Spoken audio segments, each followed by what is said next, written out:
I've been joined by Srinath Narayanan. I hope that's okay pronunciation.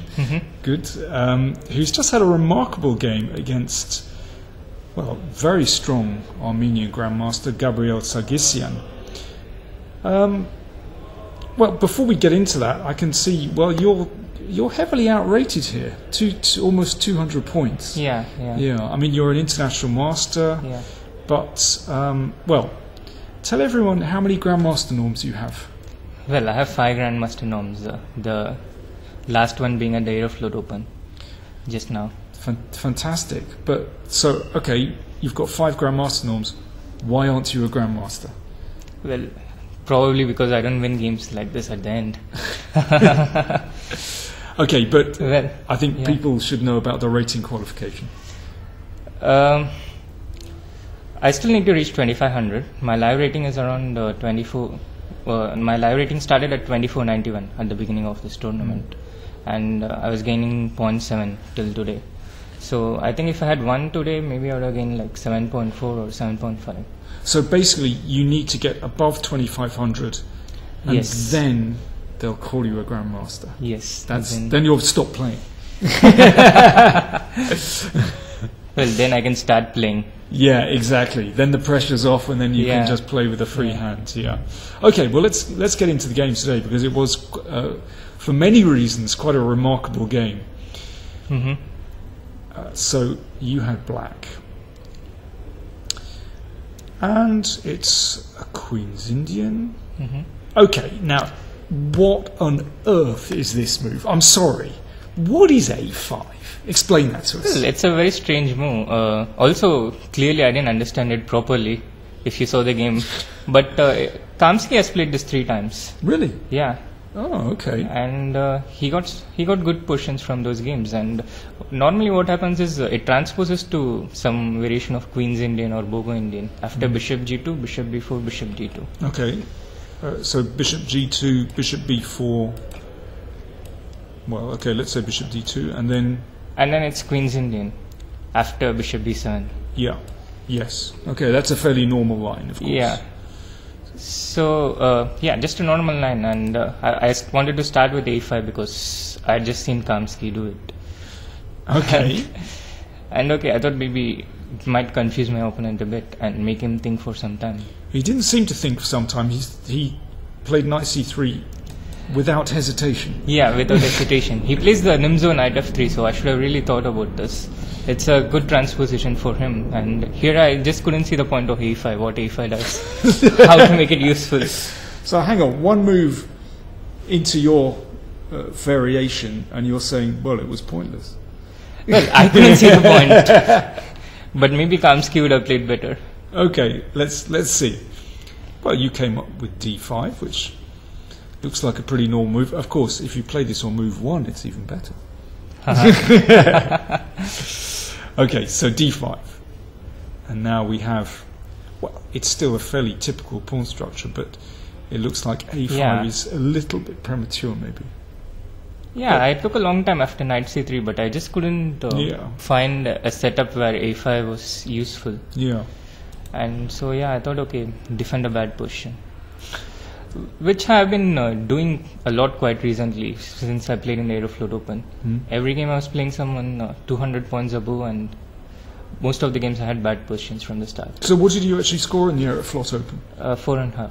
4.5 out of 9? Out of 9, yeah. Okay, but your rating must have been... your performance rating must have been very good. Yeah, I increased 19 points there. 19? Yeah. With a 50% score? My goodness. You must have had strong opponents. Okay, let's see the game. So, to me, this looks like a very normal position with the pawn on A7. Yes. So it's like you might be a tempo down here, but let's see. Again, very normal moves. Now you played C6. Did you have to play C6? What was your thinking? What was your reasoning behind C6? Well, C6 I intended to play knight of D7 and exchange the E5 knight. Okay. Right. And also in many variations the C6 square was quite weak after rook C1. And C6 is of course a large weakness. So I tried to cover it up and tried to play knight of D7, removing one of the pieces eyeing C6, the important piece. Okay. All right, so it's a pragmatic move. And you thought for 18 minutes over that move. He now thought for half an hour before he played e4. Okay, I thought e4 was completely not necessary because I think white is better after rook c1. Just very simple chess. Yeah, and I think it's a difficult position for black already. Okay. Because knight of... Sorry, I was... Don't want to say. You go ahead. Yeah, knight of d7, I was worried about something like bishop e7, queen e7, f4. And now if f6, maybe something like knight c6 is strong. I wasn't sure. Wow, already? Yeah, I wasn't sure if this was working, but I was worried about this. Because, let's take a look. Knight takes? Knight takes, queen f7 maybe. And maybe queen b3 now. Okay, so at the moment white has 2 pawns for the piece. And your development is, well, could be better. Yeah. Okay, but what's his threat exactly? Well, immediate threat would be knight e7, of course, yeah. So if I play... Okay, well, let's discover what his threat is if I play king h8.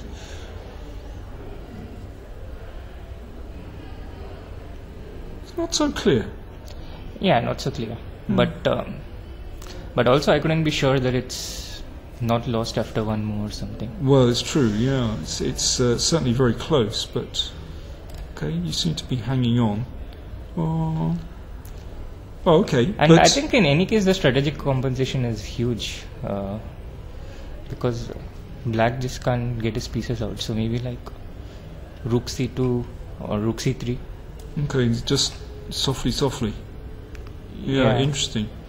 Okay, we didn't need to watch out for something like a4, but But I think if white spends enough time in this position, maybe there is a good chance that there is something conflict. Yeah, maybe a4 is okay immediately just to dislodge this. And so it's not so clear. Okay, but of course he doesn't have to go in for that. Yeah, he doesn't have to. It's just one of the options. Yeah, I mean he could just drop the knight, for example. Knight d3 looks, well, positionally very desirable, doesn't it? Yeah, absolutely. And then rook e1 and e4. Yes? Yeah, for example. But yeah, okay. So he could play it in a quieter way, but he went for e4.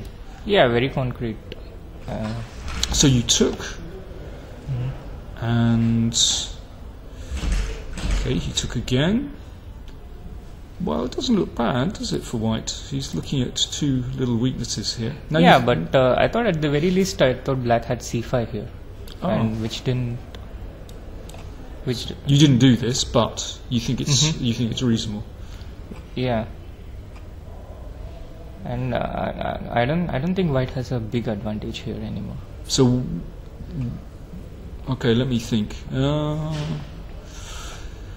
Take on b7, take on c5. Okay, it's not. It's not the end of the world, is it? Yeah. For black. Yeah, it's a slight advantage. Queen c2 or something. Yeah. Okay, white is slightly better, but maybe nothing special. So, okay, that begs the question, why didn't you play it? Because also I couldn't see a clear way for white after f6, and I thought why not see what here. And after c5, it's maybe close to, it's maybe a slight edge, but it's the exact kind of position that he has beaten very strong players in, with a slight advantage. Yeah. Okay, but you couldn't see why not. Yes. So you played in the principled way and thought, all right, I want to win a piece. Yeah. Now he thought for 17 minutes and uncorked knight g6. So it's all happening. Okay, just talk me through what happens after. Oh, I think I can see what happens. Okay, show us what happens. Just queen b3 and rook e1.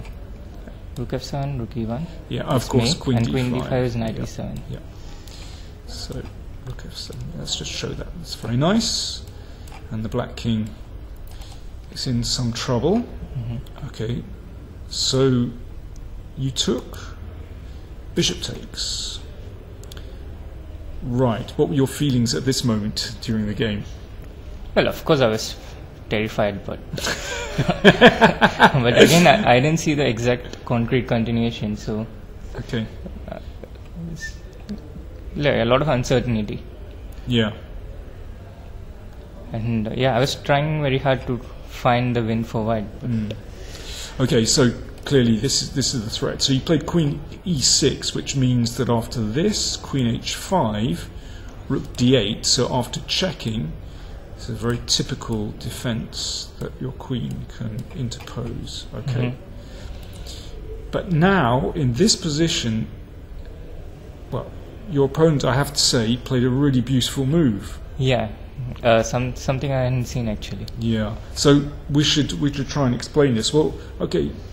Let me play the obvious move here, which is rook e1. Then what happens after that? I think then black just plays queen d5, and after queen h7, king f8. There's no mate in sight, and white can't play rook d1, which is the point of d5. Yeah. Okay.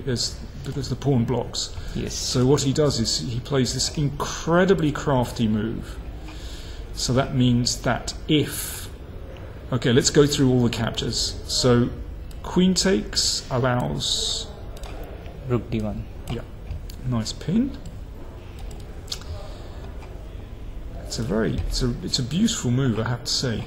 And pawn takes... now we can play rook e1. Yes.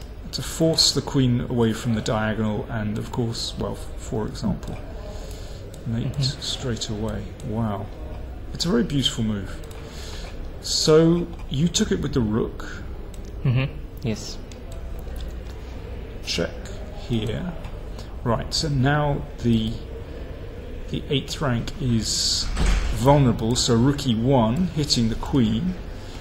Okay. So obviously, if the queen retreats, then that's checkmate.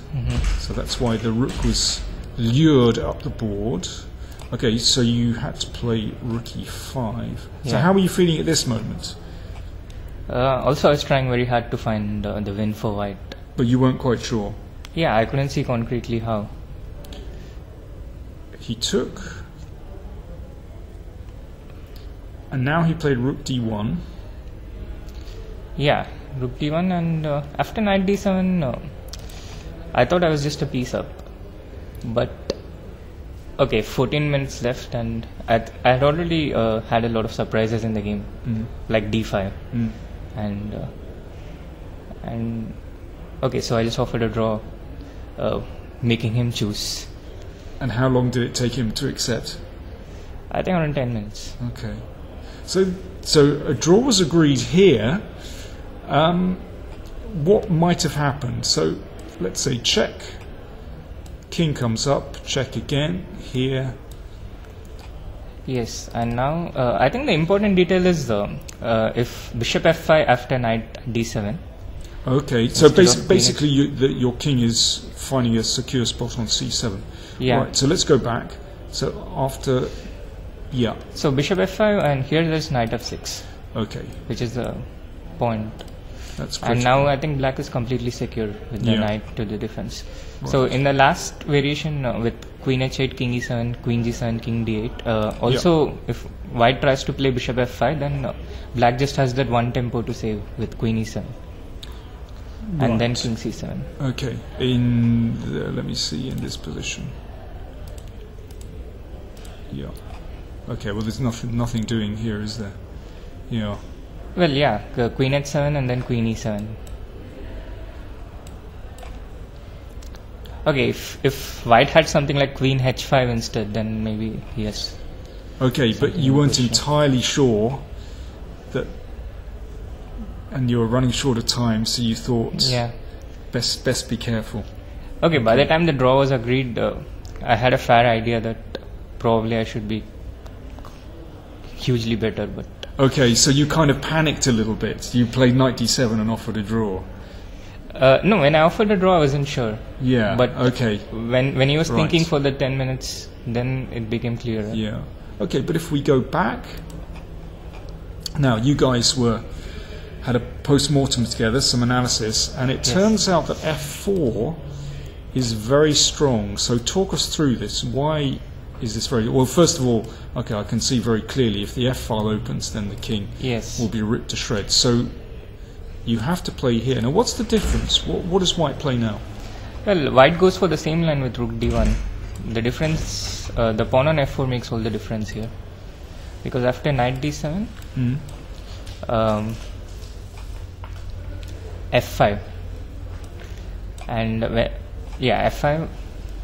I think black is forced to play knight f6. Okay, because obviously if the queen goes back, then this knight can just be taken. Yes. Yeah. So knight f6.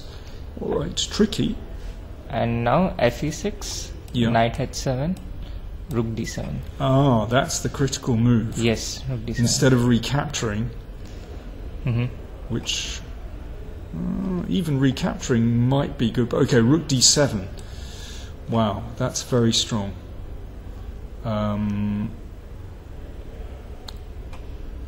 And if wait a second, what happens on bishop c8? e7. Oh, silly me. Yes. Yeah, and mate. Okay. So, and if knight here, then check first or take the bishop, or even e7 check maybe, and rook d8. Oh. Again, I keep overlooking this very simple. Yeah. Okay. Absolutely. So it looks like f4 is a winning move. Yeah. Yeah. He was kind of kicking himself afterwards, wasn't he? Yes. Yes. Yeah. Because I mean, it could have been very brilliant. If D5 was a beautiful move. But anyway, you escaped with the draw. Well done. Yeah. And okay. Well, we wish you well in your quest to increase your rating and get the Grandmaster title. So listen, thanks very much for joining me. Thank you. Thank you. Well done.